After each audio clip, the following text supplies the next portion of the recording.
Bonsoir tout le monde. Un peu comme à la maison là, non? C'est bon? Vous m'entendez bien? Allez, super. Eh bien, bonsoir à toutes et à tous. Merci d'être venus aussi nombreux. On est presque même étonnés par le nombre ce soir, malgré la grève. Je vais me présenter déjà. Moi, je m'appelle Charles-Henri Marnia. Je suis le fondateur de Positive Workplace. Et je voulais profiter aussi de ce moment qui est un petit peu unique parce que c'est aujourd'hui le lancement officiel de notre label. Cette soirée conclut 6 mois d'un travail et d'un labeur terrible. Des levées à 4 h du matin, des couchers à minuit, des explications, des partenaires à animer. Et clairement, aujourd'hui, on arrive à bout de ces 6 mois et on est donc ravis de pouvoir présenter ce label devant vous. On est aussi ravis et on est très heureux de vous recevoir ici à Comet Meeting. Pour la petite anecdote, Comet avait prévu de changer ses bouteilles en plastique et avait prévu de les remplacer par des contenants réutilisables. Et on leur avait dit que s'ils ne le faisaient pas, on ne viendrait pas à cet événement. Donc ils avaient prévu de mettre ça en place à partir de janvier prochain. On leur dit non, il y a une date, le 4 décembre. Donc c'est aujourd'hui, et en tout cas, bravo, ils ont réussi à le mettre en place. Comme quoi, finalement, même dans des événements, on peut arriver à faire des choses un petit peu responsables et à faire un peu évoluer les mentalités. Et puisqu'on parle d'événements responsables, on a tout fait aussi aujourd'hui pour faire que cet événement soit le plus responsable possible. Donc vous avez peut-être vu, alors on a fait ça un peu en urgence ce matin, on a créé un petit groupe WhatsApp éphémère, désolé que ceux pour qui que ça a dérangé, enfin désolé que ceux que ça a dérangé, mais l'idée c'était d'une bonne idée, d'arriver un petit peu à innover et essayer de regrouper tout le monde dans la difficulté qu'on a connue aujourd'hui et notamment la gestion de la logistique. Et grâce à ce petit groupe qui s'est créé, il y a une quinzaine de personnes ce soir qui peuvent rentrer chez elles, en plus en faisant des connaissances avec d'autres personnes. Donc je trouve l'idée n'est pas mauvaise et désolé pour ceux que ça a pu déranger d'être présent dans ce groupe. Et évidemment, dès ce soir, il sera clôturé et définitivement fermé. Alors, le programme de la soirée, aujourd'hui va se dérouler en 4 grandes étapes. Donc déjà, je vais vous interroger. On va regarder une petite cour et vous allez me dire ce que vous en pensez. Je vais vous présenter évidemment le label. Ensuite, nous aurons la chance d'avoir 5 intervenants à notre table ronde sur le thème « Comment l'employé d'aujourd'hui peut construire l'entreprise de demain ». Nous devions avoir Madame Bettina Laville ce soir pour cette table ronde, mais malheureusement, elle a subi une extinction de voix aujourd'hui. Elle vient de nous envoyer un email et ne pourra pas être là, mais sera remplacée par sa collaboratrice qui va arriver en courant ici, qui est sur le chemin. Voilà. Donc voilà, on aura donc cette table ronde-là. Ensuite, à l'issue de la table ronde, nous avons lancé un concours pendant les mois de octobre et novembre sur le bureau le plus écolo, le plus responsable. Et on va il y a 230 participants qui ont répondu et du coup on arrive à avoir des tendances et on va vous donner le résultat de cette étude. Et on va aussi féliciter les meilleurs par catégorie. Et puis enfin, on terminera cette soirée avec la chance d'avoir ce soir Christophe Itier, qui est haut commissaire au ministère de la Transition écologique et solidaire, et qui viendra faire l'allocation finale et présenter aussi son mouvement des 10%. Alors, je vais essayer de vous faire un peu intervenir. À votre avis, que symbolise cette courbe? Vous avez le droit de tout dire. Alors moi, déjà, je vais dire ce que je pense déjà. Moi, en tant que dirigeant, moi, je rêve que ce soit la croissance de mon business. J'aimerais bien que ce soit aussi, pourquoi pas, le chiffre d'affaires, mes revenus, mes dividendes, le degré, on va dire, d'implication de mes collaborateurs au sein de l'entreprise. Mais à votre avis, qu'est-ce que ça peut être d'autre? Oui.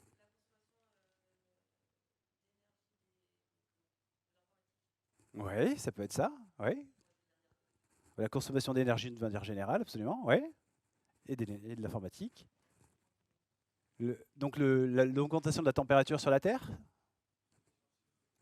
Beaucoup. Il fait un peu chaud ce soir, mais quand même. Quoi d'autre encore? Ah, c'est une bonne idée. Très bien. Ça peut être la production agricole bio, oui. D'autres idées?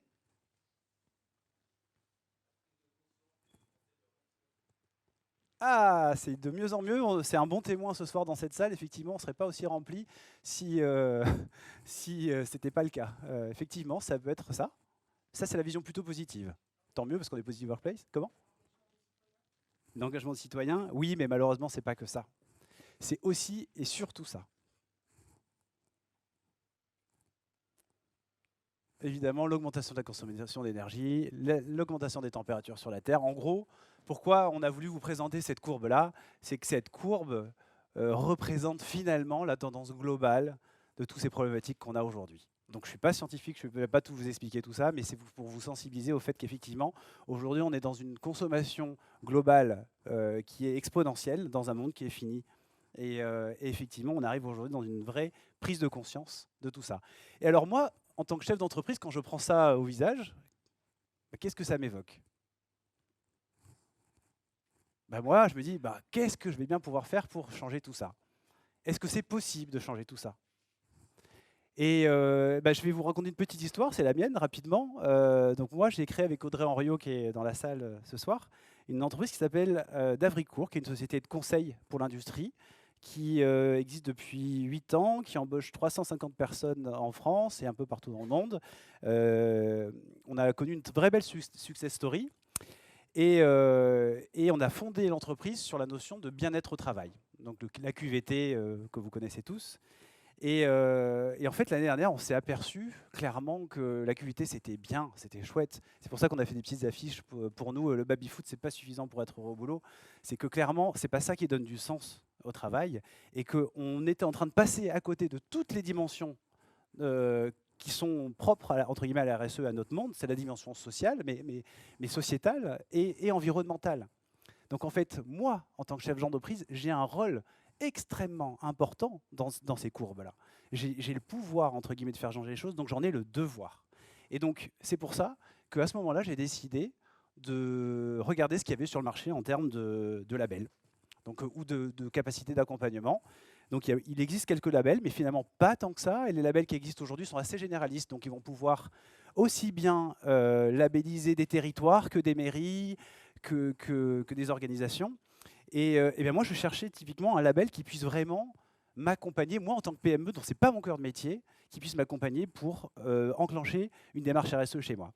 Et quitte à le faire, autant que ce soit visible et que je puisse en avoir des bénéfices. Et donc, j'ai décidé de créer Positive Workplace. Alors, qu'est-ce que c'est que Positive Workplace? En fait, c'est un label RSE qui est 100% dédié aux PME, qui a été construit avec ce mindset de dire, voilà, je suis un patron de PME qui a entre 5 et 5 000 employés, et aujourd'hui, ce n'est pas mon cœur de business. Comment je peux faire pour rapidement me mettre en marche? Pourquoi? Parce que j'ai de la pression du niveau de mes clients, j'ai de la pression au niveau de mes collaborateurs, j'ai de la pression au niveau de mes futurs recrues. Aujourd'hui, c'est un sujet qui touche tout le monde. Et donc, nous, on a créé ce label en partenariat avec la Syntec, je vois Eleonore qui est ici, on a partenariat avec la BNP, en partenariat avec des institutions financières, en partenariat avec des chefs d'entreprise, pour que ce soit quelque chose qui soit abordable, que ce ne soit pas une somme d'éléments très compliqués à mettre en place, une somme de chiffres et d'indicateurs. L'objectif pour nous, c'était de donner accessible la RSE aux PME pour que tout de suite, maintenant, le mouvement se fasse et arrive à quelque chose de concret. Donc en fait, on a créé Positive Workplace, et Positive Workplace se déroule assez facilement en 3 mois.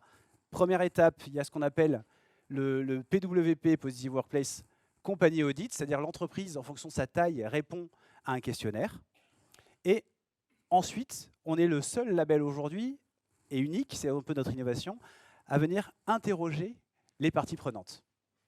Et donc, c'est ce qu'on appelle le PW Stakeholder pour partie prenante en anglais. Est-ce que ça parle à tout le monde, le terme de partie prenante? Ici, je pense qu'il y a quand même pas mal d'initiés. En gros, les parties prenantes, c'est toutes les personnes ou populations envers qui les entreprises ont un effet. Donc, ça peut être les clients, évidemment, les salariés, évidemment, les fournisseurs, les institutions, les ONG, vous ici, Internet peut être une partie prenante.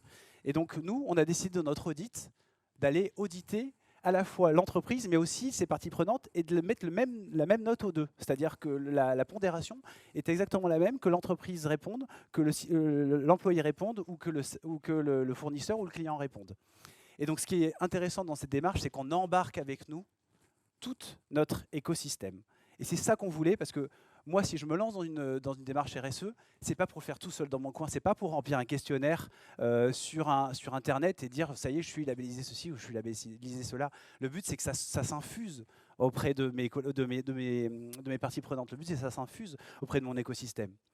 Et donc nous, on a décidé de mettre en place un label qui soit accessible, et surtout l'objectif, et ça va peut-être vous choquer, c'est que 100% de nos clients soient labellisés. On ne veut pas que ce soit un label punitif, on veut que ce soit un label incitatif. Par contre, il y aura un niveau de maturité qui sera entre 1 et 3 étoiles, évidemment. 3 étoiles étant l'entreprise à mission qui a déjà intégré dans ses statuts la notion de raison d'être. Voilà, donc qu'est-ce qui se passe si au bout de 3 mois, l'entreprise n'a pas le niveau suffisant pour être labellisée? On lui remet un rapport. Dans ce rapport, il y a 2 grandes étapes. La première, c'est qu'est-ce qu'elle peut faire à court terme qui n'est hors de son cœur de business, remplacer les gobelets en plastique, changer la machine à café. Ça, c'est les choses qui sont visibles et écologiques, mais il y a aussi toute la partie sociale et environnementale et sociétale. Et derrière, c'est la deuxième étape dans une démarche RSE, c'est de changer son business model, c'est changer son cœur d'affaires pour le rendre plus durable. Et l'objectif de tout ça, on s'est dit que par essence, une entreprise, c'est en compétition et qu'on a besoin non pas aujourd'hui d'arriver à un certain niveau comme une certification. Aujourd'hui, on a clairement besoin d'innover. On a besoin chacun de réfléchir, de se mettre en compétition dans notre démarche RSE. Les entreprises y trouveront un intérêt à partir du moment où elles vont pouvoir se challenger, se benchmarker par rapport aux autres. Et donc nous, c'est exactement ce qu'on est en train de faire, puisqu'on va créer le premier palmarès national des entreprises les plus responsables, qui sera divulgué en janvier de l'année prochaine. Et justement, c'est pour ça qu'on a appelé cette soirée les Positive Workplace Awards. Donc c'est déjà pour vous habituer au vocabulaire que vous allez retrouver l'année suivante. Alors, puisqu'on parle aujourd'hui de parties prenantes, je pense que... pardon, j'ai oublié de parler de ça, excusez-moi. Effectivement, donc pourquoi, je vais juste faire un petit point, pourquoi aujourd'hui le label a cette forme-là, c'est que justement, on a choisi que le label représente la bulle qui représente justement la communication. Donc finalement, cette bulle, elle représente l'échange avec les parties prenantes, et c'est vraiment ce qui nous caractérise aujourd'hui chez Positive Workplace. Donc vous voyez là, typiquement l'intégration de notre logo chez un de nos clients, Exoman, qui est présent dans la salle, que je remercie, qui nous a fait confiance, et quand je suis arrivé et que je lui ai expliqué notre projet alors que rien n'était prêt, il a dit « Oh, c'est génial, c'est exactement ce que je veux !» Donc merci d'être un de nos premiers clients, justement. Et donc, ce qu'on vous demande, c'est de garder aujourd'hui notre charte graphique. Et le label est valable 1 an. Il doit être renouvelé tous les ans si vous voulez continuer à utiliser l'image. Voilà. Et puisqu'on parlait justement de parties prenantes, aujourd'hui, dans cette démarche-là, on a décidé d'organiser une table ronde où on a sollicité certaines de nos parties prenantes. Donc on a aujourd'hui, autour de cette table que je vais inviter à monter, donc le thème de la soirée, c'est comment le salarié d'aujourd'hui peut construire l'entreprise de demain. Donc je vais inviter nos intervenants à monter. Donc nous avons Fabien Volanchot, qui est professeur à l'Université de Paris-Dauphine.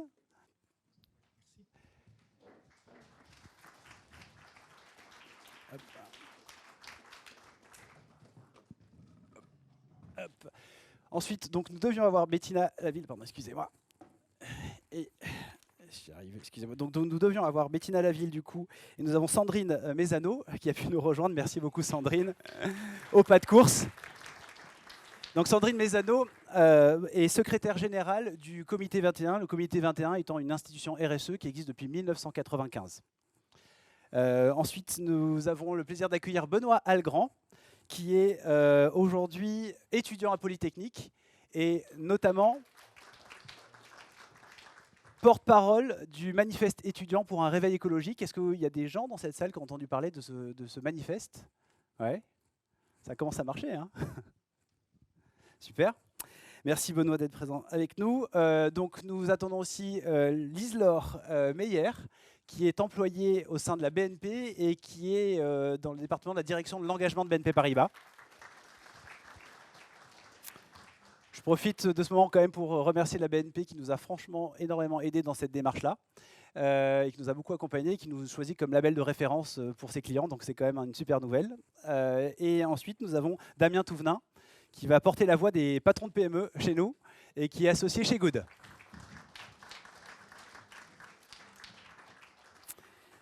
Parfait. Eh bien, ma première question s'adresse à Sandrine. Ou pas? Si je vais m'adapter. J'ai pas une meilleure voix que Bettina ce soir, mais je pense qu'on m'entend un petit peu quand même. Alors, vous avez récemment, avec le comité 21, rédigé une étude sur mutation sociétale et nouvelles compétences, quels impacts sur les organisations. Ma première question est, quelles sont les grandes transitions qui impactent les organisations, qu'ils soient écologiques ou numériques? Je pense que beaucoup de gens dans la salle en connaissent une grande partie, mais si on résume, finalement, il y a la transition numérique dont tout le monde parle. Il y a bien entendu la transition écologique ou environnementale. Hein.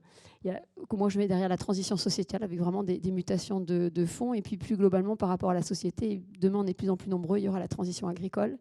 Il va falloir aller s'alimenter, de consommer, bien entendu, autrement. Tout à fait. Voilà. Et la transition énergétique, dont on parle beaucoup, notamment les médias en ce moment.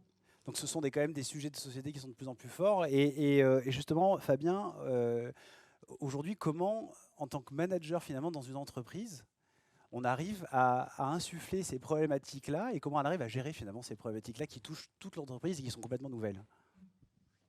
L'articulation qu'on peut faire assez facilement, c'est que c'est créateur de sens. Aujourd'hui, on dit fréquemment qu'il y a une perte de sens dans les organisations, que les collaborateurs sont en perte de sens. Et les raisons, je crois, on peut les citer rapidement, elles sont multiples, mais de manière très très simplifiée. La première d'entre elles, ça peut être le déphasage entre les collaborateurs et finalement la mission, la vision, les valeurs de l'entreprise.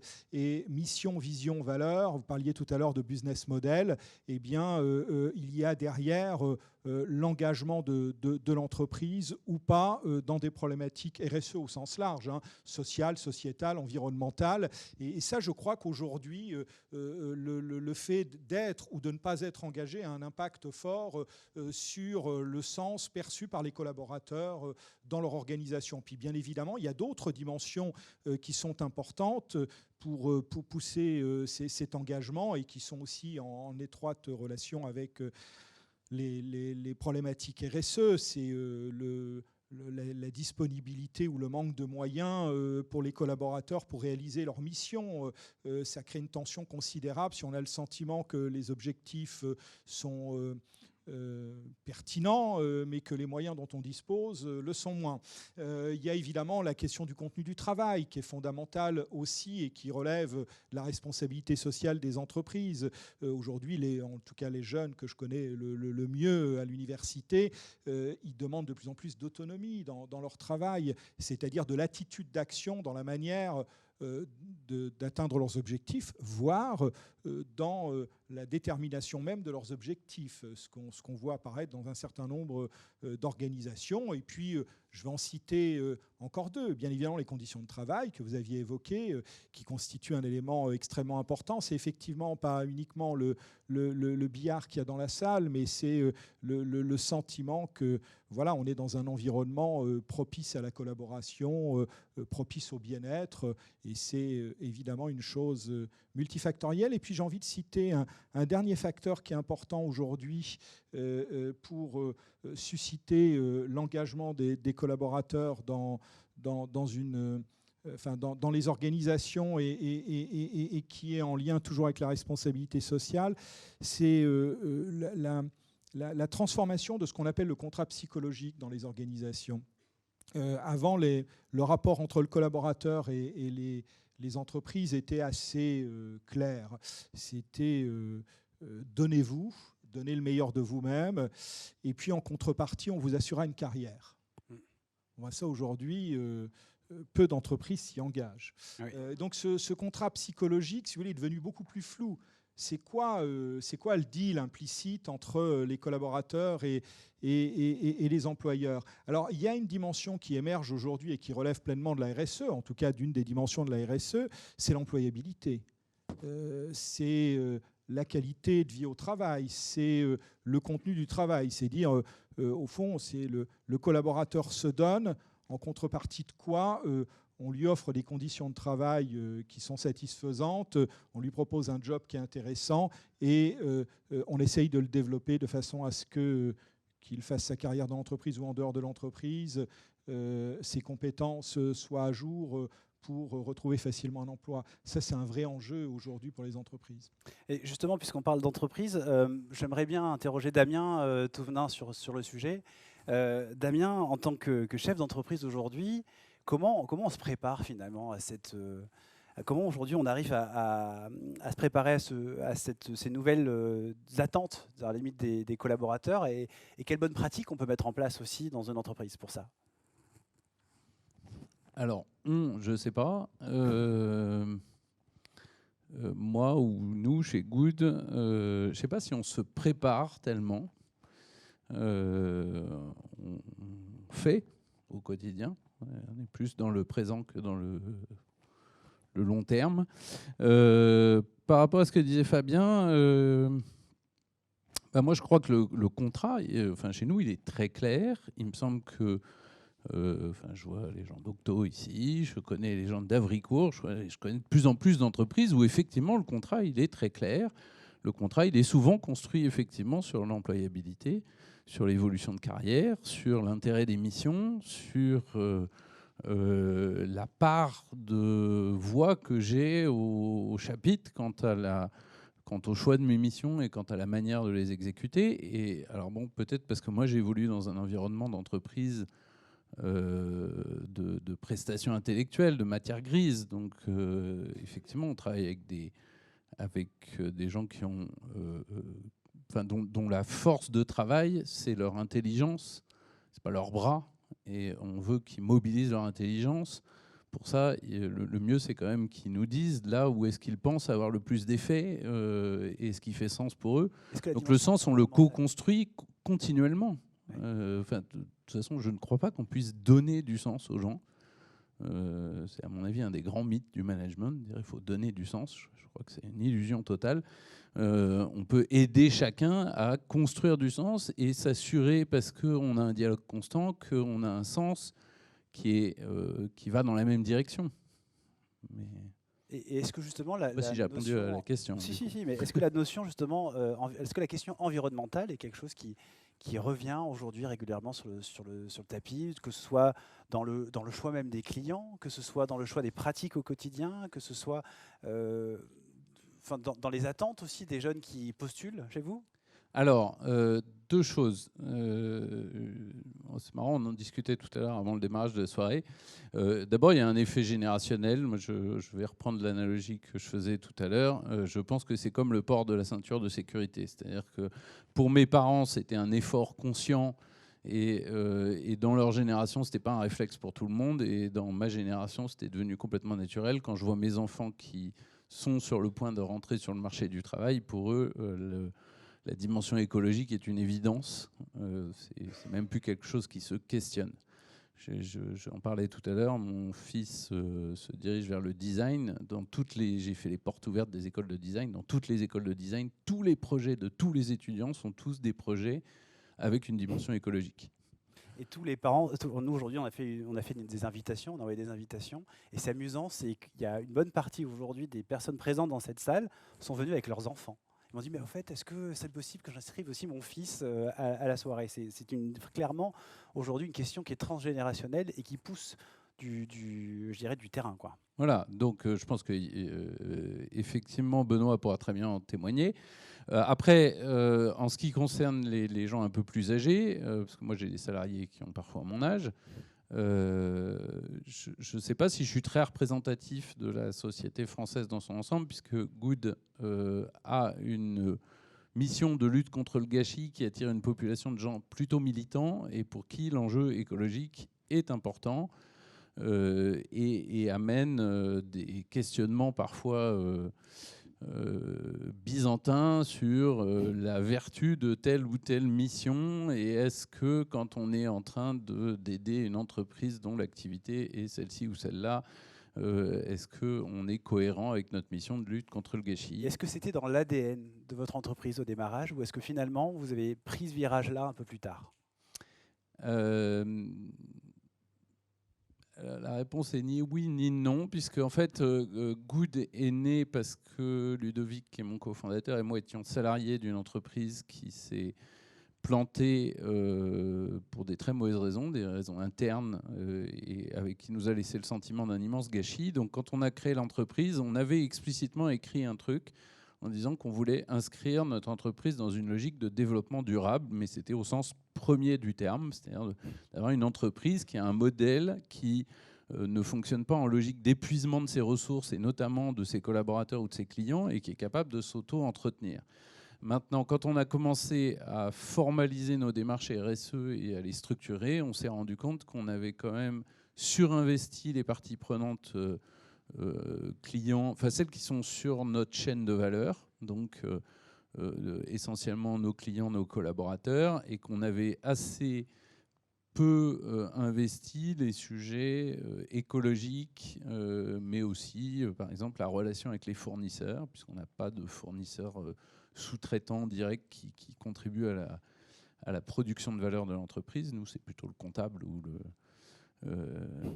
le fournisseur de papier ou de post-it. Voilà, ça doit être 3M, notre plus gros fournisseur. Okay.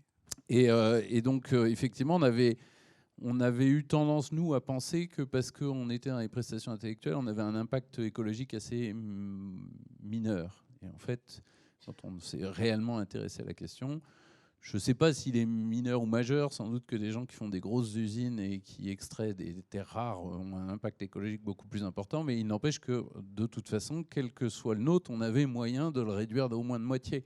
Donc, tous les efforts sont bons à faire. Ouais. Est-ce que vous pensez aujourd'hui qu'il y a des freins auprès des chefs d'entreprise pour se lancer dans une démarche RSE ? Est-ce qu'aujourd'hui, quels sont les principaux freins aujourd'hui pour une entreprise de ne pas se lancer ? Pourquoi elle ne le ferait pas ? Alors moi, je milite pour un truc qui est que une entreprise durable est nécessairement une entreprise responsable. Donc je crois que quand il y a des freins chez les entreprises, c'est parce qu'en fait, il leur manque le modèle de conciliation du temps court et du temps long.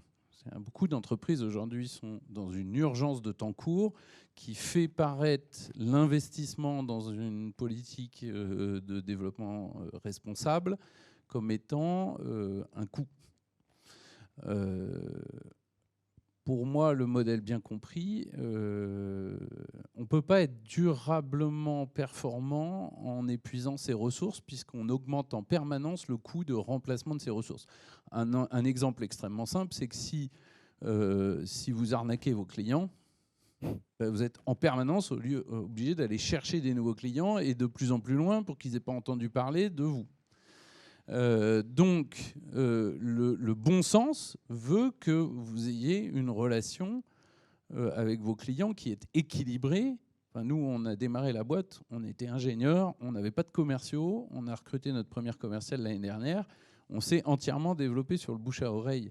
Donc on s'est développé avec une logique où on se disait, comme nous, on déteste aller toquer à la porte et essayer de parler de nous et de se vendre, notre logique à nous, c'est d'essayer de construire une entreprise où nos clients sont suffisamment contents de ce qu'on fait pour qu'ils reviennent et qu'ils parlent de nous. Et donc, construire une entreprise qui a absolument besoin de ses parties prenantes, elle a besoin de ses salariés, de leur engagement renouvelé et durable, elle a besoin de ses de ses clients et de leur fidélité et de leur renouvellement. Elle a besoin de fournisseurs qui sont prêts. On a connu en 2011 une grave crise financière. D'avoir des fournisseurs qui sont prêts à vous faire crédit pendant 6 mois, ça a une valeur économique court terme très nette. Et ça, elle est construite parce qu'on a eu des relations respectueuses, durables avec eux dans le temps précédent. Une entreprise aujourd'hui, pour moi, c'est la même chose, quoi. C'est une entreprise qui est durable. Oui. Et justement, Lise-Laure, aujourd'hui, quelles sont finalement les initiatives qui fleurissent dans ces entreprises aujourd'hui? Qu'est-ce qui va faire derrière qu'une entreprise va être de plus en plus durable, et qu'est-ce qu'on peut retrouver au niveau des salariés en termes d'initiatives? Je pense effectivement qu'il y a beaucoup de choses qui peuvent être mises en place. Ça dépend vraiment de chaque entreprise. Nous, effectivement, chez BNP Paribas, on a mis en place la direction de l'engagement qui vise vraiment, finalement, à mettre en place tous les enjeux sociétaux, environnementaux au cœur de l'entreprise et dans la vie quotidienne, finalement, de l'entreprise et des collaborateurs. Et là-dessus, moi, je travaille effectivement plutôt sur l'engagement des collaborateurs et comment, finalement, on va embarquer ces collaborateurs pour qu'ils puissent s'impliquer sur ces enjeux sociétaux environnementaux. Et en fait, ils ne demandent que ça. 85% des collaborateurs d'une entreprise veulent s'investir dans des actions RSE de leur entreprise. Donc la question, c'est comment on les accompagne là-dessus. Qu'est-ce qu'on peut mettre en place pour les accompagner vers cet engagement-là. Moi, je travaille effectivement sur 2 grands sujets. Déjà, c'est le volontariat. C'est clairement une action concrète qu'on peut offrir aux collaborateurs qui est attendue par les collaborateurs. Aujourd'hui, le collaborateur, il souhaite que son entreprise lui propose de réaliser des missions de volontariat sur son temps de travail.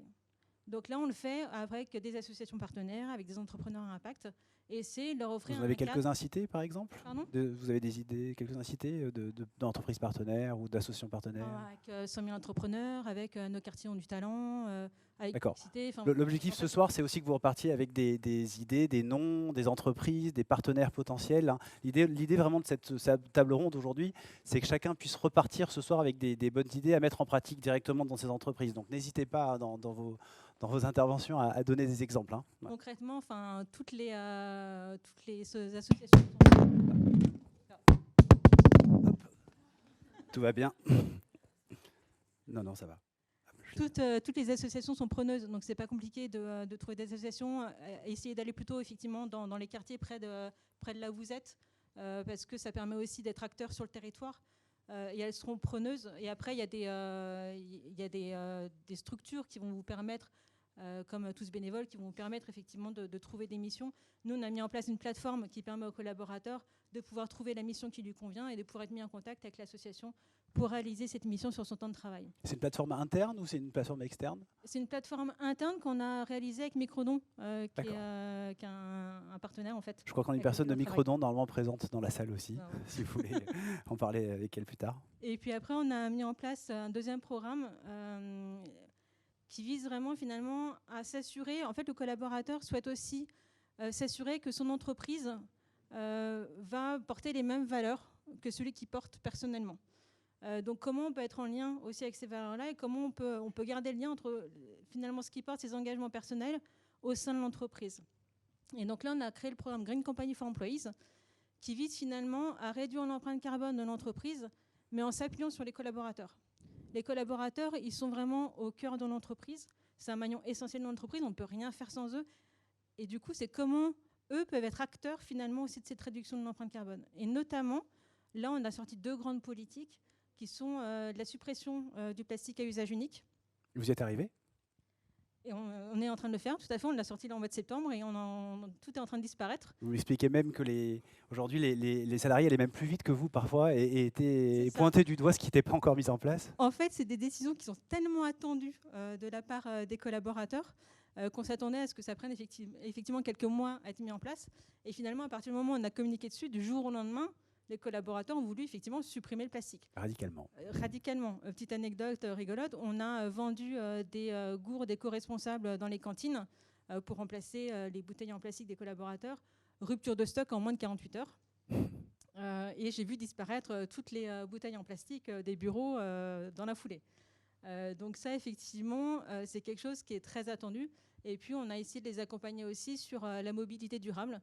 Et qu'est-ce qu'on peut leur proposer pour les inciter à aller sur la mobilité durable et tout au moins les sensibiliser sur le sujet. Aujourd'hui, à chaque fois qu'on sort effectivement de ce type d'action et ce type de politique, on a toujours une réaction hyper positive des collaborateurs qui attendent complètement ça de la part de leur entreprise et qui attendent que leur entreprise s'engage sur ces sujets-là, puisque eux-mêmes les portent. Ils font le tri sélectif chez eux, parfois ils ont un compost. Oui, la frontière entre salariés et humains en dehors du bureau, elle est quand même très, très fine, hein. Et c'est pour ça aussi que nous, on a mis en place dans notre audit des audits d'éco-responsabilité au bureau, parce qu'on est assez convaincu que finalement, si on est éco-responsable sur son lieu de travail, eh bien, finalement, on ne va pas prendre de mauvaises décisions, on ne peut pas mettre en place des projets qui vont à l'encontre de nos propres valeurs.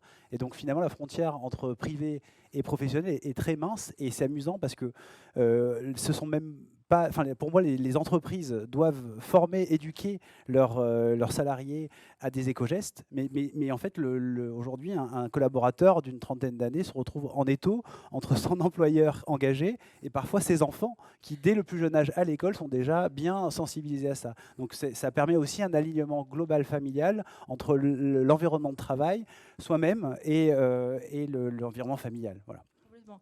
Et si je peux donner un conseil d'ailleurs, c'est que si vous voulez mettre en place ces politiques-là, faites-le complètement en concertation avec les collaborateurs, parce qu'ils sont source d'idées et ils vont pouvoir vous remonter finalement soit des freins qui vont effectivement vous pourrez lever pour mettre en place ces politiques, soit plein d'idées que vous n'aurez pas forcément. Et faire ça en concertation, c'est assez essentiel et ça leur permet, eux, d'être vraiment acteurs aussi de l'engagement de l'entreprise. Oui. Et justement, puisqu'on parle d'engagement des collaborateurs, il y a aussi un point qui est très important quand on lance ce genre de consultation finalement en interne, c'est que vous savez, dans une entreprise, il y a autant de vision de l'entreprise que de date d'entrée dans l'entreprise. Une personne qui était dans une entreprise il y a 10 ans n'aura sûrement pas la même vision de l'entreprise que celle qui vient d'arriver, le petit jeune ou le moins jeune qui vient d'arriver dans l'entreprise et qui la découvre. Et donc, mettre en place ce genre d'atelier en interne, c'est un moment extraordinaire pour regrouper tout le monde dans une même lignée et d'avoir finalement une histoire en commun. Et c'est ça qui est génial quand on met en place ce genre d'atelier éco-responsable au bureau, c'est qu'à partir de ce jour-là, on a tous décidé et on a tous un trait derrière ce qui s'est passé et on a tous la même vision sur l'avenir et on l'a construit ensemble. Et c'est extrêmement intéressant de se lancer dans ce genre de méthode et je vous le conseille fortement. Puisqu'on parle de ces sujets-là, Lise-Laure, est-ce que vous, aujourd'hui, est-ce qu'il y a 10 ans, vous êtes chez la BNP, je crois, depuis 10 ans, quelque chose comme ça? Plus de 10 ans, oui. Est-ce que aujourd'hui, vous seriez rentré à la BNP il y a 10 ans avec votre vision des choses telles qu'elle est aujourd'hui? En fait, je l'avais déjà, c'est quelque chose que je porte depuis quand même très longtemps, cet engagement. On ne fait pas ces métiers-là sans porter finalement ces valeurs-là depuis très longtemps. Je l'avais déjà et effectivement, je savais déjà que l'entreprise était engagée, même si effectivement on l'est de plus en plus et que ça prend de l'ampleur. Mais clairement, aujourd'hui, on choisit, effectivement, je pense que aujourd'hui, tout le monde choisit son entreprise finalement aussi en fonction des valeurs qu'elle porte. Alors, oui, et justement, j'aimerais bien m'adresser à Benoît qui est avec nous ce soir. Benoît, alors je ne sais pas si j'ai le droit de vous comparer à Greta Thunberg, peut-être pas, mais à un petit niveau, il est un peu plus grand effectivement, mais à un petit niveau, finalement, vous portez le message de ces jeunes qu'on voit aujourd'hui marcher pour le climat, notamment. Est-ce que vous pourriez me parler en quelques mots déjà du manifeste dont vous êtes le porte-parole aujourd'hui, le manifeste pour un réveil étudiant? Oui, tout à fait. Donc, c'est un texte qui date d'un peu plus d'un an, de septembre 2018. C'est un texte qui a été écrit par des étudiants de grandes écoles, dont je fais partie, donc de Polytechnique, HEC Centrale. Et dans ce texte, on fait le constat suivant, qu'il y a une crise environnementale et sociale qui s'annonce, qu'on sera impacté par cette crise. Et on voit aussi une absence de réaction du monde économique, notamment de toutes les entreprises qui viennent nous voir sur nos campus. Et donc que nous, on veut par notre travail contribuer à changer ce système économique en lequel nous ne croyons plus. On est prêt à sortir de notre zone de confort pour cela, à faire des choix contraignants. Mais on ne veut pas travailler contre notre propre intérêt à long terme. Donc, par notre travail, on ne veut pas détruire notre futur, mais on veut construire un monde durable et résilient. Et donc, on appelle l'ensemble des acteurs de la société à porter la transformation qu'on souhaite, et notamment nos futurs employeurs, qui, de toute façon, s'ils ne le font pas, auront de plus en plus de mal à recruter. Et nous, on affirme qu'on n'ira pas travailler chez quelqu'un qui ne place pas les enjeux environnementaux au cœur de sa stratégie. Et pourtant, ces entreprises aujourd'hui font tout déjà pour vous attirer, parce qu'elles ont besoin de recruter. Du business, il y en a, des projets, il y en a beaucoup aujourd'hui.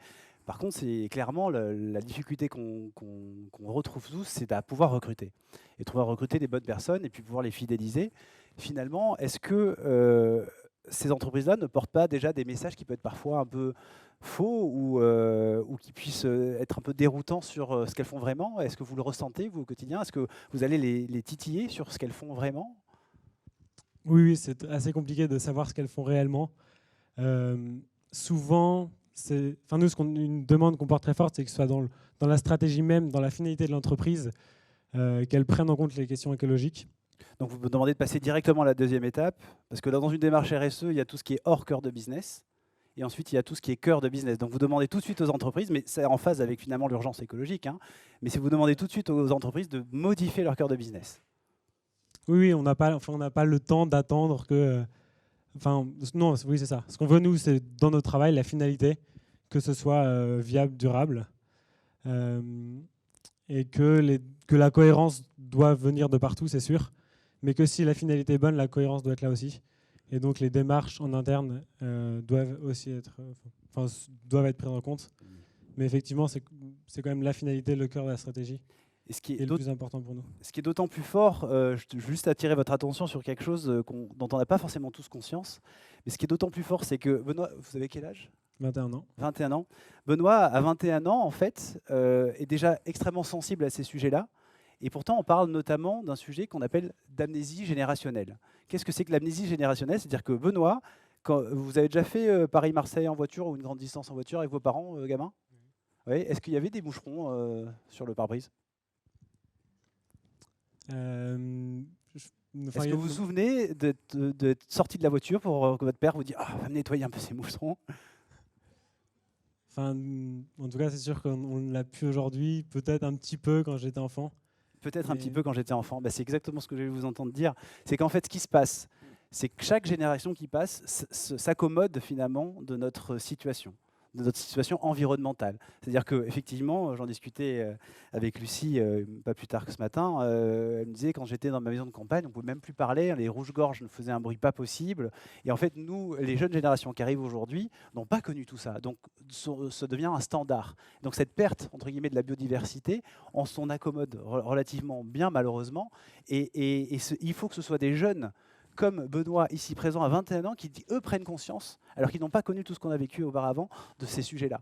Donc c'est assez intéressant de voir que déjà, ça pousse au niveau des jeunes. Hein. Et justement, est-ce que aujourd'hui, vous seriez prêt à renoncer à un poste extrêmement bien payé, avec une carrière dans un grand groupe, parce qu'elle ne répond pas à vos attentes ?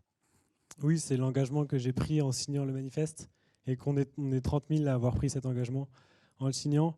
C'est-à-dire qu'aujourd'hui, le salaire n'est pas ce qui est le plus important pour de plus en plus d'entre nous, mais c'est ce qu'on va faire en fait, qu'est-ce qu'on va construire par notre travail, comment on va travailler, et aussi de plus en plus important pour les jeunes, dans quelles conditions, et quel impact ça aura. Concrètement, Benoît, vous cherchez des postes quand même à responsabilité.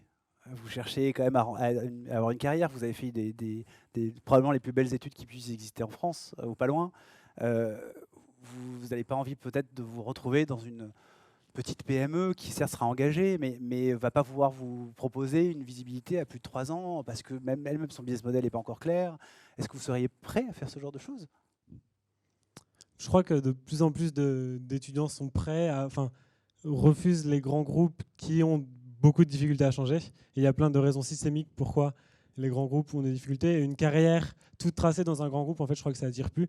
D'ailleurs, on le voit, les jeunes sont de plus en plus mobiles, changent de travail régulièrement. Et donc, en fait, on ne se projette pas forcément longtemps dans une entreprise, mais on a plus envie d'être sur des projets, je pense, stimulants et qui ont un impact positif pour la société. Et donc, si c'est pour avoir un projet dans une PME qui est stimulante, ça part. On voit que les jeunes veulent de plus en plus travailler dans les startups et que dans toutes les écoles, il y a des startups qui se créent. C'est ça, en fait. On ne sait pas trop de qu'est-ce qu'on va faire, mais on va avoir quelque chose de stimulant et qui va avoir un impact positif pour notre futur, notamment. Je passe un message, on recrute. À part ça, donc, ce que j'aurais voulu pour conclure cette table ronde, c'est que vous puissiez, autant que possible, chacun d'entre vous, nous donner un conseil pratique à mettre en application dès qu'on passe le pas de cette porte, soit en tant que chef d'entreprise, soit en tant que salarié, soit en tant que membre d'un CE, enfin on ne dit pas plus ça comme ça, je suis désolé, peu importe, mais ou même en tant que père de famille, j'aimerais avoir un conseil pratique de l'un d'entre vous. Qui se lance ? Damien. Moi, j'ai toujours des choses à dire. J'entendais tout à l'heure Anne-Lise qui parlait des envies des collaborateurs de travailler pour une entreprise qui porte les valeurs qui leur sont chères. Et je voulais rebondir là-dessus pour insister sur un point qui me paraît très important. Dès qu'on commence à s'intéresser justement aux valeurs, on touche à un sujet de morale qui est par essence individuel. Chacun de nos collaborateurs, chacun de nous va avoir des valeurs différentes. Certains vont mettre la liberté au premier plan, d'autres ça va être l'équité, d'autres ça va être je ne sais quoi.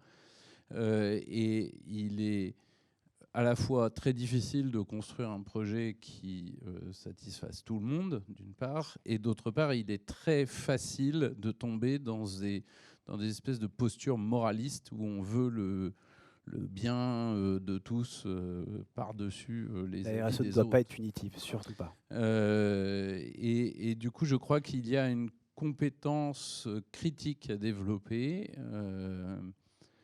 qui est celle du dialogue, justement. Vous parliez de concertation tout à l'heure. Je crois que c'est fondamental de co-construire des projets qui ne sont pas nécessairement la somme de ce que veut chacun, ni l'intersection de ce qui fait plaisir à tout le monde, parce que sinon c'est plus rien, ça ressemble à rien, ça fait un chameau, comme disait Pierre Dac, un cheval dessiné par un comité, mais d'arriver à trouver quelque chose qui permette d'obtenir un consentement, c'est-à-dire qui fasse sens pour l'entreprise, pour la famille, pour la communauté, et auquel chacun consent, parce que c'est peut-être pas ce qu'il aurait préféré, mais qu'il entend que ça fait sens et que c'est acceptable pour lui. Donc passer de la préférence à l'acceptation, ça me paraît un truc important, et ça passe par le dialogue et la concertation, y compris dans la famille, hein, puisque moi, quand je décide de supprimer la viande, eh bien, éventuellement, ça pose problème, parce que mes enfants, à la cantine, ils trouvent que c'est dégueulasse, du coup, ils ne mangent pas de viande, et du coup, ils ont une alimentation trop déséquilibrée si on la supprime le soir. Donc, voilà, il y a un travail de concertation à faire. Je suis désolé, ce soir, il n'y aura pas de viande, justement, ni de poisson. Mais moi, je n'ai pas mangé à la cantine. Oui, puis il y a les fêtes qui arrivent aussi, donc vous pourrez vous rattraper. Oui, Lisa ? Moi, je vais rester effectivement sur cette idée de concertation et de rendre vraiment le collaborateur acteur, complètement acteur dans la mise en place de ces stratégies et acteur dans la réalisation de ces stratégies. Et ça me semble essentiel de ne pas lui imposer, de ne pas être dans le descendant, mais être vraiment dans effectivement la communication, dans le partage, dans la réalisation commune. Tout à fait. Donc encore une fois, le dialogue avec les parties prenantes. Je suis ravi que vous mettiez ça en avant, parce que c'est clairement le fondement de notre label aujourd'hui. Et on est le seul à l'automatiser à ce point-là. C'est effectivement le dialogue avec ces parties prenantes, c'est clé dans une démarche RSE, quoi. Oui, Benoît. Moi, si je finirais par quelque chose, j'insisterais sur la question de la formation. Nous, ce qu'on veut en tant qu'étudiants, c'est dans notre travail prendre en compte les questions environnementales. Donc on insiste beaucoup pour être formé à ces questions, parce que ce qu'on remarque, c'est qu'aujourd'hui, les enjeux sont souvent mal compris et qu'on n'agit pas toujours là où il faut agir.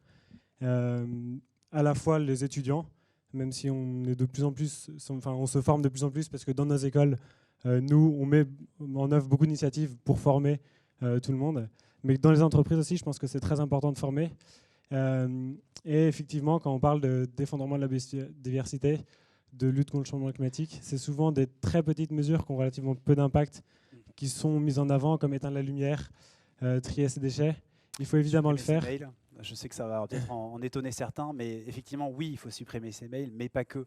Le plus gros, je fais un petit aparté rapidement là-dessus, mais le plus gros enjeu finalement dans le numérique ou dans le digital, au sens large du terme, c'est clairement le hardware, c'est-à-dire, le software évidemment est très important aussi, mais le hardware est très important parce qu'il va utiliser des terres rares pour fabriquer des ordinateurs, des baies informatiques, des tablettes. L'objet a fait 4 fois, 10 fois le tour de la Terre. En termes d'énergie qu'il a fallu pour le produire, c'est monumental généralement. Donc effectivement, il y a des petits gestes qui sont aussi importants, mais il y a aussi des grands gestes. Et la formation ou même la sensibilisation. Je fais un petit point, je vais spoiler un petit peu mes collègues sur les résultats de notre étude bureau responsable, mais effectivement, la formation ou la sensibilisation en entreprise sont des points qui sont clés, et on verra qu'on n'est pas très bon en France là-dessus. Ouais. Merci Benoît. Sandrine. Alors moi, j'ai plusieurs casquettes puisque j'enseigne, je suis un ancien dirigeant de boîte. C'est difficile de ramener ça à un seul conseil. Peut-être la notion de démarche active, c'est-à-dire on a la chance aujourd'hui finalement que quand on s'intéresse à un sujet, on peut aller chercher l'information et essayer de comprendre et pas simplement être passif.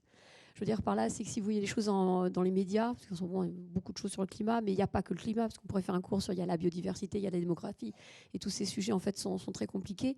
C'est de dire, soyons curieux, et surtout, disons pas, les choses elles arrivent et puis je reste en retrait. Je crois qu'on a tous notre part dans cette histoire et être dans la démarche active. Et donc, dans la salle, on est parents, on est citoyens, on est consommateurs, on est chef d'entreprise, on est salarié, on est chômeur, on est bénévole. Et je crois que chacun, par rapport à ces multicasquettes-là, on doit être dans cette démarche de curiosité. Voilà, c'est ce que j'appelle la démarche active, c'est-à-dire prendre sa part, avoir envie d'être curieux et de prendre sa part aux choses. Pas un conseil, mais juste une dernière chose, parce que je suis vraiment convaincue de ça. En tant qu'ancien dirigeant de boîte, il y a les grandes boîtes qui sont aujourd'hui soumises à la réglementation et qui font des choses, et la BNP, je connais Raphaël, font des choses vachement bien. Mais ce que je trouve intéressant avec Positive Workplace, c'est que la RSE dans le monde de la petite entreprise, de la TPE, de la PME, elle est presque quelque part, elle est difficile. Vous rameniez l'histoire du temps. Moi, c'est ma problématique, c'est la trésorerie, c'est la pérennité de ma boîte dans 18 mois. OK. Mais il y a une grande chance dans la petite taille, c'est que le problème des grandes boîtes, c'est le management intermédiaire. C'est-à-dire que vous avez le dirigeant qui dit « j'y vais ». Vous avez souvent les salariés de base qui disent « ouais, mais attends, on ne peut pas laisser les choses comme ça, etc. » Et c'est le management intermédiaire qui pose problème. Et donc là, il y a un circuit qui est beaucoup plus court par une plus petite taille d'entreprise, ce qui fait qu'à mon avis, ce label, il a tout son sens d'être vraiment, pas facilement, c'est jamais facile. Non, bien sûr. Mais il a tout son sens d'être encore plus mis en place dans ce type de structure. Voilà, c'est ça que je dis au passage. Les TPE, PME et ETI Absolument. en France, vous avez une idée du pourcentage par rapport aux totalités des entreprises en France? C'est 99,9% des entreprises sont des TPE, PME et ETI. 140 000, je crois, PME. Oui, 140 000 PME et 4 millions d'entreprises. d'entreprises PME, TPE, ETI. Absolument. Donc vous imaginez quand même la puissance qu'on peut avoir si demain on arrive à généraliser ce type de label. Enfin, clairement, je vais parler avec mon cœur. Moi, avec ma première entreprise, j'ai pas besoin de gagner d'argent pour faire. Clairement, ça fonctionne bien.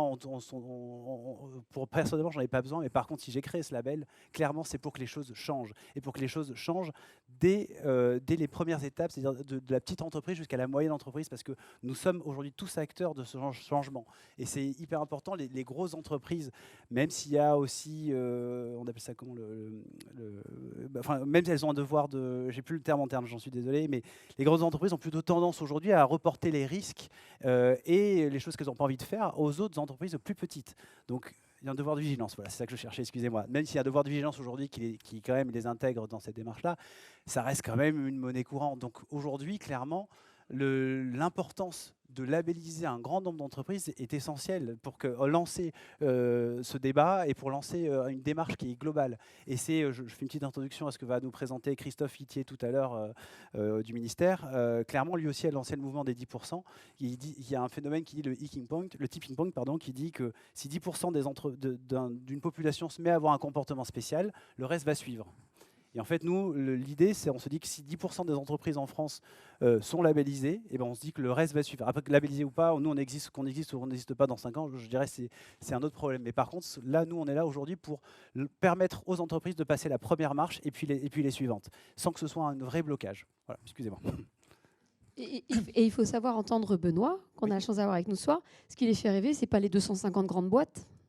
C'est ça qui est important à entendre aussi. Oui, tout à fait. Le tissu économique aujourd'hui, il est plus de 4 millions de boîtes. Ils sont prêts à y aller. Tout à fait. Merci. Oui, je vais réagir aussi.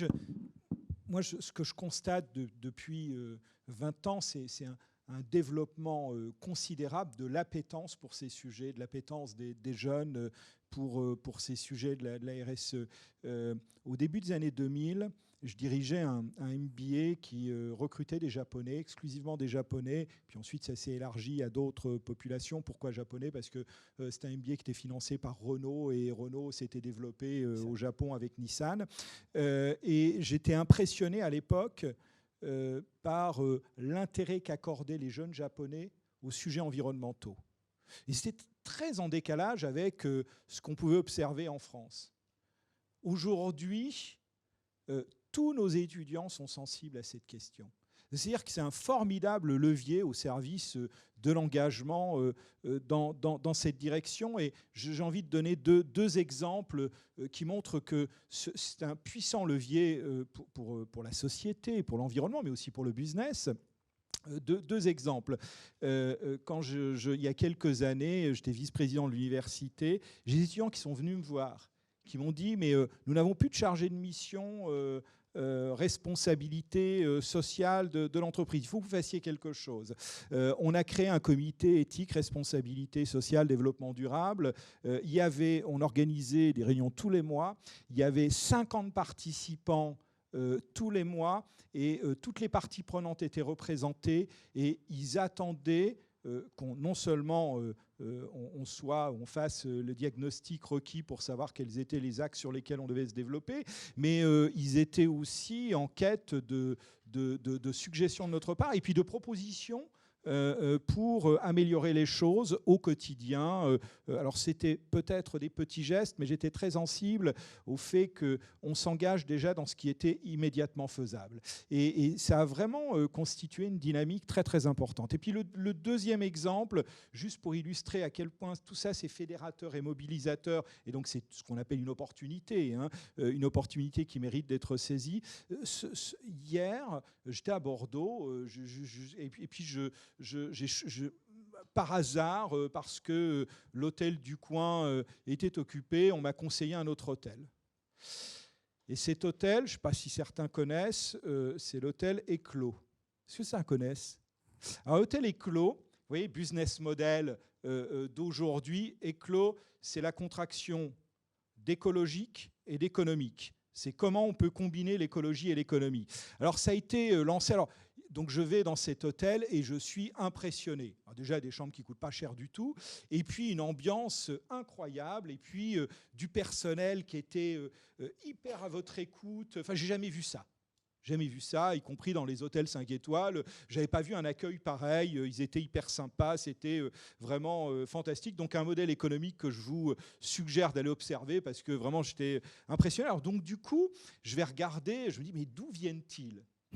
Éclos, d'où viennent-ils? En fait, 100% français, créé il y a 4-5 ans par un homme qui s'appelle Emmanuel Petit. Je ne veux pas faire de la pub, mais je vous fais part de ma réaction pour dire à quel point tout ça c'est génial, comment ça embarque à la fois les clients et puis que j'étais hier et que je n'imaginais pas être avant, et puis comment ça embarque les collaborateurs. Puis je vois qu'en fait, cette entreprise a été créée par un ancien du groupe Accor, et qu'aujourd'hui même il a été accompagné par Pélisson et Dubrul, que tout le monde connaît certainement, qui sont les fondateurs du groupe Accor, et que même les investisseurs donc accompagnent ce genre d'aventure aujourd'hui dont on n'imaginait pas qu'elle puisse peut-être exister il y a encore 4-5 ans, mais parce que ça correspond à une attente de l'ensemble des parties prenantes. Les clients que nous sommes, c'était cheap mais confortable, cheap et agréable, c'est surtout ça. Et puis je vous dis comment les collaborateurs étaient embarqués dans l'aventure. Moi j'ai été impressionné. Ils avaient, pour le coup, voilà, pour eux ça avait du sens. Ils travaillaient, ils sont certainement pas mieux payés que dans les autres chaînes d'hôtellerie, mais ils travaillaient, je crois, avec peut-être même moins. Je ne sais pas. Mais en tout cas, ce que j'ai observé, moi, c'est qu'ils travaillaient avec passion, avec intérêt, avec plaisir, et ça, quel bonheur, enfin quel bonheur pour tout le monde. Voilà, donc je crois qu'aujourd'hui, il y a une appétence, et il faut la saisir, il faut s'engager. Il faut s'engager parce que c'est une opportunité. S'embarquer dans une démarche RSE, c'est quoi? C'est déjà, avant tout, se démarquer de la concurrence, autrement que par le prix. On parlait de 4 millions d'entreprises en France, de PME en France. On est combien à faire le même boulot?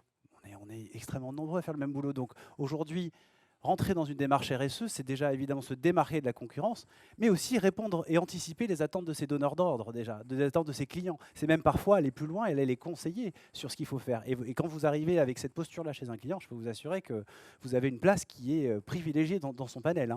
Hein. Donc la démarche RSE, c'est ça. C'est aussi un moyen évidemment d'attirer des talents. Aujourd'hui, comme je vous disais, on est très nombreux. Qu'est-ce qui va se démarquer quand on voit la présence de Benoît ce soir? Clairement, ce qu'il va regarder, ce qu'il va scanner dans une entreprise, c'est pas son chiffre d'affaires, son EBITDA, etc. Ce qu'il va regarder, c'est quels sont ses engagements, qu'est-ce que fait l'entreprise et qu'est-ce qu'elle fait vraiment. Et donc, c'est intéressant et ça rejoint un petit peu ça. Donc, ce que je vous propose, moi, c'est qu'on passe à la phase de questions-réponses. Du coup, qu'on va questionner notre dernière partie prenante de la soirée, qui est vous-même, hein, qui sont vous-même le public. Est-ce que aujourd'hui vous avez des questions par rapport à cette démarche? Est-ce que vous avez des interrogations? Est-ce que vous avez des témoignages à mettre je dirais à nous faire parvenir? Est-ce que vous êtes déjà engagé des choses dans votre entreprise? Est-ce que vous avez des questions par rapport à tout ça?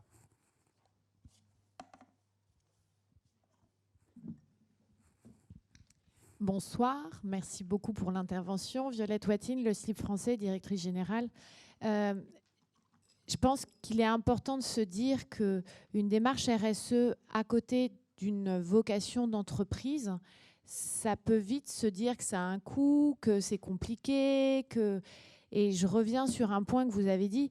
En fait, si la démarche n'est pas l'objet même de la société et la vocation même de la société, alors on le voit comme un coût et non comme un avantage compétitif.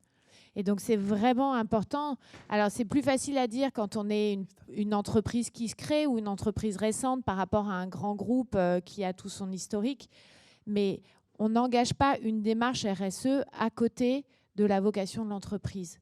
Pour être vraiment performante, il faut se dire que remettre en question son modèle en se demandant comment est-ce qu'on peut réinventer son modèle pour être beaucoup plus performant et se dire qu'au final, créer de la valeur sans oublier ses valeurs et en construisant un monde différent, c'est comme ça qu'on y arrivera et c'est comme ça qu'on créera un vrai avantage compétitif pour l'entreprise. Qu'est-ce que vous avez fait justement au slip français?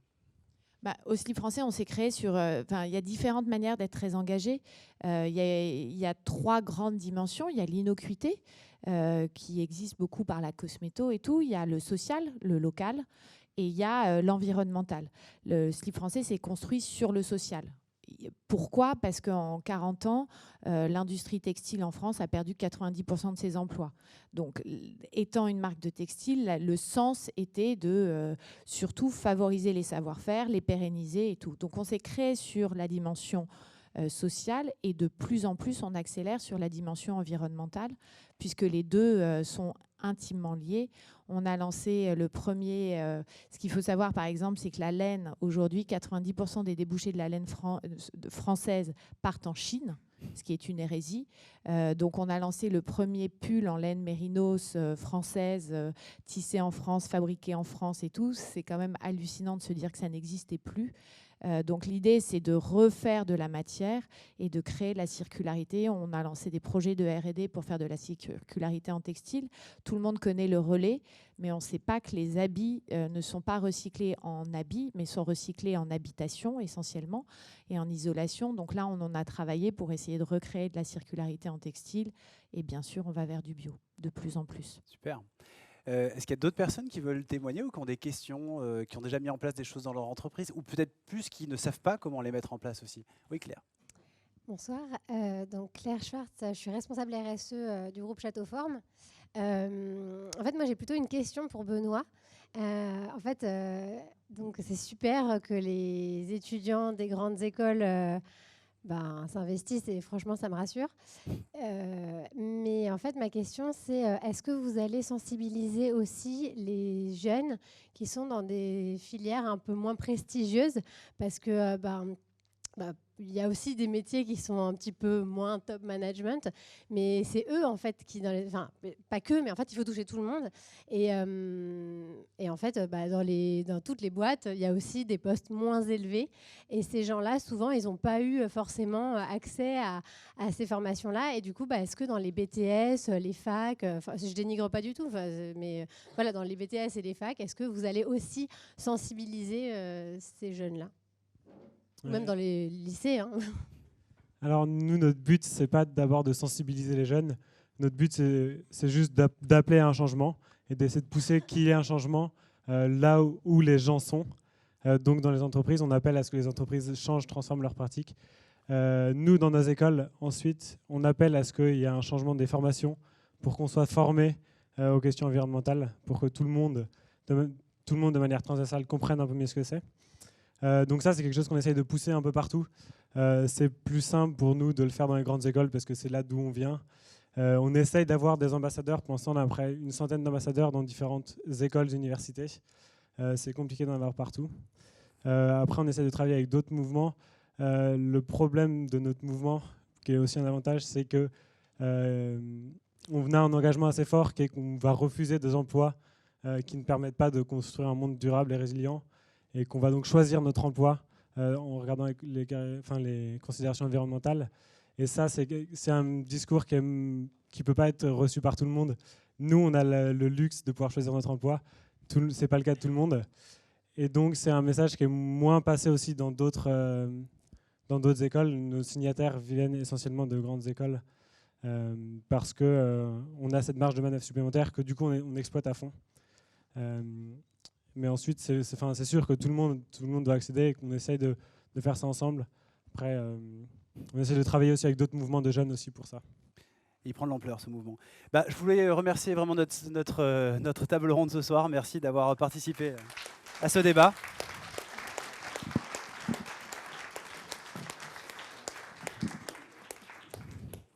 Je vais laisser la place à mon équipe qui va présenter... Hop. Par là-bas. Attends, par là-bas. Tiens. Voilà.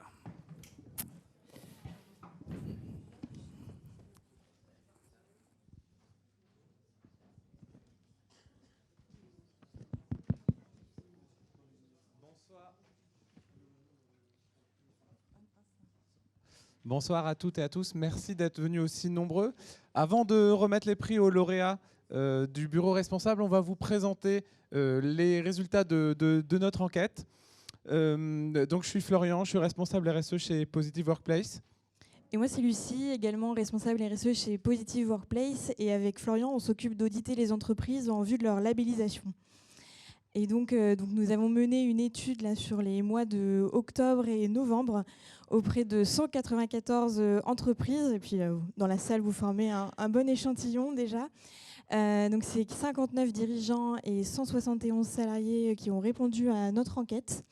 Et donc voilà, on a analysé leur éco-responsabilité dans l'objectif de leur donner des bonnes pratiques faciles et rapides à mettre en place. Et aussi pour ce soir faire un peu une répétition générale des Positive Workplace Awards qui auront lieu dans 1 an et qui décerneront, qui récompenseront les meilleures entreprises labellisées. Et donc pour analyser l'éco-responsabilité des entreprises, on a établi une liste de 58 critères, donc une liste assez exhaustive répartie dans 6 catégories. Donc les consommations au bureau, par exemple, comment les entreprises s'organisent pour les pauses déjeuner, sur le lieu de travail aussi, comment elles gèrent en tout cas leur économie d'énergie, leur consommation en eau. Quelle est leur politique d'achat responsable? Est-ce qu'elles ont par exemple recours au secteur protégé? Et comment gèrent-elles les transports domicile-travail, mais aussi transports professionnels? Et aussi sur les outils de travail et numérique, comme le disait Charles, la question de la gestion du hardware et les ordinateurs en fin de vie est quand même très importante. C'est d'ailleurs aussi dans cette catégorie que les entreprises répondantes excellent en la matière, puisqu'elles ont eu une note de 3 sur 5. Et enfin, une dernière catégorie qui aussi permet d'impulser l'ensemble de des pratiques. On a demandé aux entreprises comment elles s'organisaient pour sensibiliser leurs salariés pour réduire leurs impacts environnementaux au travail. Et donc avec une moyenne de 2,45 sur 5. C'est vrai que c'est pas énorme, mais on a été assez exigeant sur la grille de notation. On a donné des pondérations très importantes pour des choses un peu difficiles, mais ça donnait en tout cas une bonne to-do list aux entreprises qui ont répondu au questionnaire. Et je vais laisser la parole à Florian qui va vous raconter un peu le dessous des chiffres. Donc sur les chiffres et notamment les grandes tendances, maintenant on rentre précisément dans les résultats. Sur les consommations au bureau, on remarque que la moitié des entreprises ont offert un kit écologique à leurs salariés. Alors pour les dirigeants dans la salle, si vous n'avez pas encore fait vos cadeaux de Noël pour vos salariés, je vous incite à acheter un mug ou des gourdes, ça fait plaisir et puis c'est un geste écologique. 80% des entreprises par contre ont mis en place l'achat de papier labellisé. La deuxième grande tendance, c'est qu'il n'y a qu'un tiers des entreprises qui gèrent leur eau et notamment qui ont installé des économiseurs, sachant qu'il y a 83% des entreprises, elles, qui ont mis en place des lampes basse consommation. Donc sans être une idée lumineuse, mais pour les fêtes de fin d'année et les bonnes résolutions pour 2020, pensez à installer des économiseurs d'eau sur tous les robinets. Ça ne coûte pas très cher et par contre, ça peut faire pas mal d'économies, aussi bien financières qu'en termes de consommation d'eau. Le troisième chiffre qui ressort, c'est que 29% des entreprises ont mis en place l'IKV. L'IKV, c'est l'indemnité kilométrique vélo. Alors, ça ne coûte pas très cher, c'est bon pour l'environnement, c'est bon pour la santé de vos salariés, c'est bon pour votre portefeuille parce que vous faites des économies d'IS. Mais c'est très peu mis en place, donc c'est facile à mettre en place. Je vous incite à le mettre en place parce qu'en plus, vous avez 80% des entreprises aujourd'hui qui favorisent le télétravail. Donc, c'est-à-dire qu'on agit sur les transports domicile-travail. Par contre, on ne fait pas l'effort sur le vélo. Le dernier chiffre important, c'est sur le numérique. Il y a 31% des entreprises qui ont une procédure pour supprimer les datas obsolètes. Alors on stocke beaucoup, on stocke énormément même. Par contre, on ne supprime pas. Mais la bonne nouvelle, c'est qu'on stocke Made in France parce que 80% des données sont stockées sur des serveurs localisés sur le territoire national. Et enfin, l'exemplarité des dirigeants, mais aussi des salariés, puisqu'ils ont répondu au questionnaire. On a 54, un peu plus de la moitié des dirigeants qui se disent partiellement exemplaires en termes d'écologie au bureau. Vous avez 24%, donc un quart des répondants qui se disent parfaitement exemplaires, et vous avez 22% qui se disent du coup pas du tout exemplaires au boulot. Du coup, je ne sais pas, je voulais vous poser la question à main levée, mais qui se retrouve dans la catégorie des partiellement exemplaires sur l'écologie au bureau? Est-ce que vous pouvez lever la main, peut-être ceux qui se disent totalement exemplaires au bureau? 1, 2, 3. Et du coup, ceux qui ne le sont pas du tout, c'est la question qui fâche? On a quand même une majorité qui se disent partiellement, donc super. Je vais laisser la parole maintenant à Cécile, qui va présenter les lauréats du concours Écologie au bureau.